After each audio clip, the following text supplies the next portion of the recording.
Most people complain that their leads suck, but the real reason that you aren't converting at 10, 15 or 20% is your process and not the leads.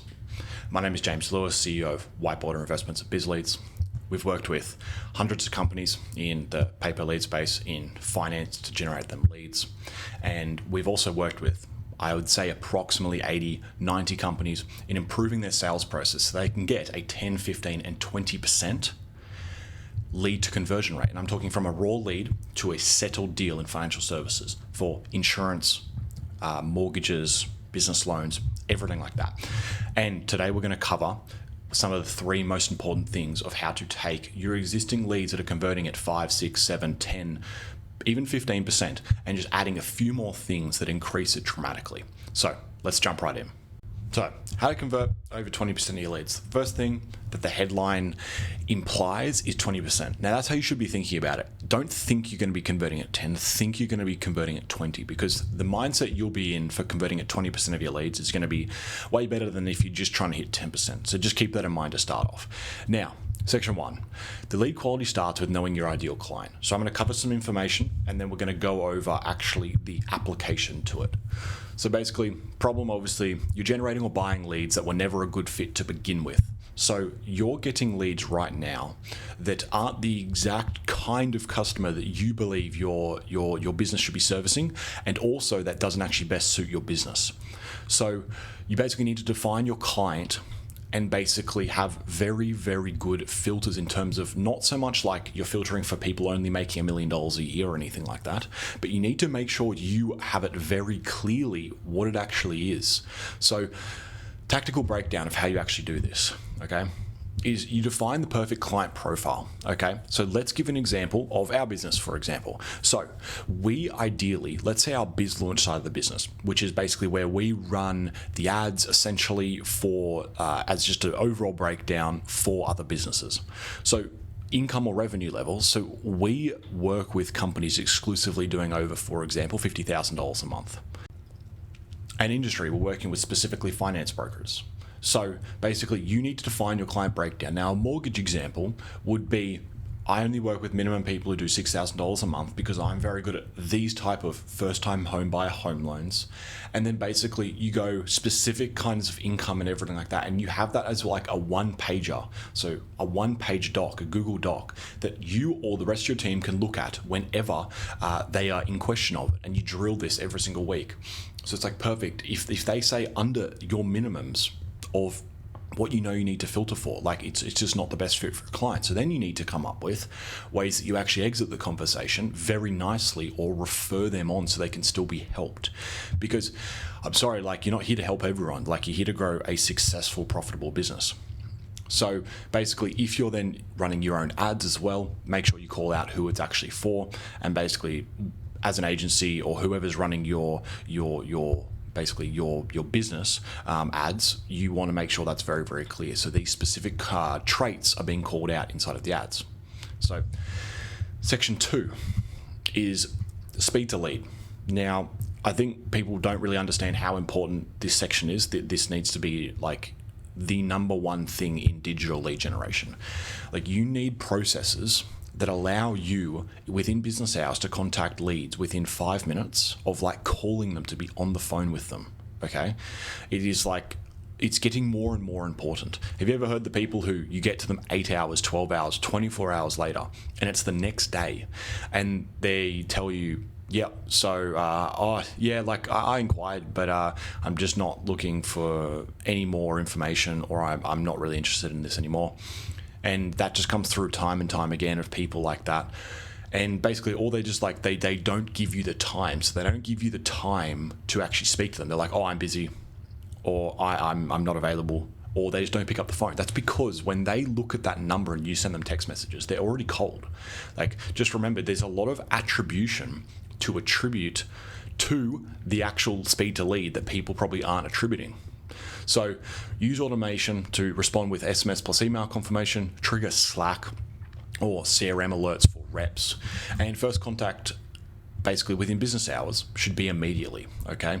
So day 1, 2 calls, SMS and email, etc. And days 2 to 3, 1 to 2 calls. We do minimum 2 calls, plus voicemail, plus follow-up message every second call, and use different angles. So of basically what you're targeting in each of the messages, whether you're using like a logical opening, saying like you inquired for this and you got this, like that's fairly logical. And then you start moving to like fear of missing out, like, oh, we've booked up our calendar for the next week if you want to quickly like lock in a spot. And then questions, or you try to get them to respond via email or SMS by asking them questions. And then basically you need to measure your actual time in terms of contact rate for yourself or reps. So how do you actually measure that?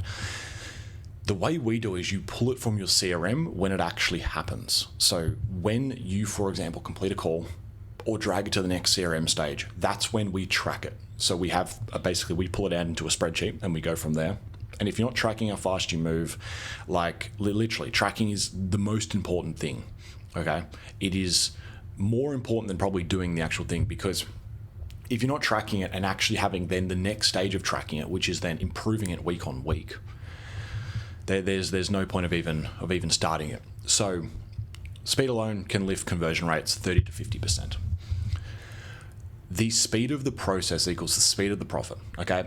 Most businesses drag the lead through a multi-day process, losing momentum in every step. So compress your sales cycle and make every interaction very, very important and actually moves the deal forward in some way or another. So plan this out, okay? So build a fast, logical journey. So lead comes in, SDR calls them within 5 minutes. Qualify/disqualify on the first call, and then application or next step booked same day. Now, this is coming from, I can't remember who came up with this. Alex Hormozy talks about it sometimes as well, and it's Bam Fam, but it's other guy came up with it. And he's like, book a meeting from a meeting. It's like at the end of every call, basically, get on the phone with your prospect. This is so important in finance. I guarantee you most people are never even doing this. When you're on the call and you're about to get off the call, secure another call within 24 to 48 hours. It doesn't matter if you won't have an answer for them on their application or anything like that. Like, make sure that you've secured a call. Think about what this does. It not just allows for a next touch point, but allows you to build more rapport with the person. It makes it seem much more professional, because also imagine this, you don't have a result for them in 48 hours, but you get on the call with them anyway and just say, look, here's the update on everything that's going. They seem very secure in what they're actually doing. And one point up here, whoever contacts the lead first usually wins. You're not the only person competing for this lead most of the time, which means you need to make sure that your process is better than the other person that's actually competing. So it's a dog versus dog always, and you want your dog to be the biggest, best dog that's always going to win the fight.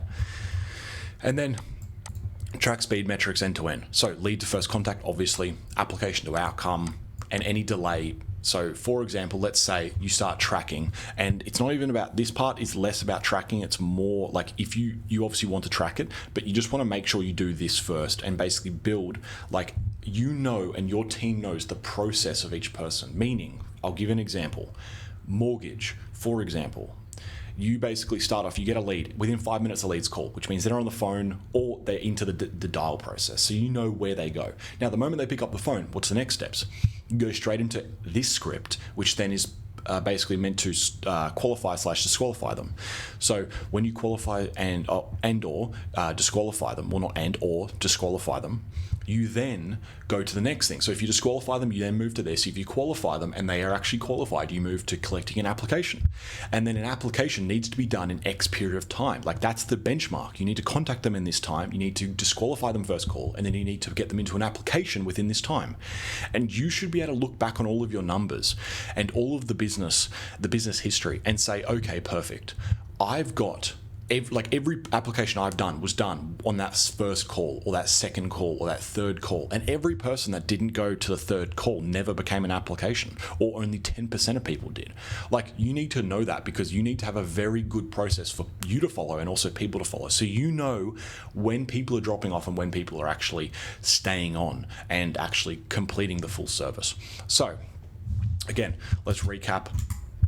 Start with knowing your ideal client. So actually set out the ideal client profile for what they are, the minimum criteria for your targeting. Speed to lead. Make sure you're contacting leads within 5, max 10 minutes. Look, we do it. There can't be anyone over 30 minutes. So I can't see that it's been over 30 minutes. And that's within business hours. It can't be over 30 minutes. Like, that's what we use as that's KPI, like, meaning that there can be 0 people within a 30-minute window that aren't being contacted. Speed of process equals the speed of profit. So you need to make sure that the tactical breakdown, you have an actual customer journey that's built out for your business. Okay, it is so important. So you know at every single stage what's actually happening. So hopefully that was valuable. Hopefully that was easy to follow. If you have any comments of videos you want to see or anything else that needs to make this more clear, let me know. But apart from that, I'll speak to you guys soon.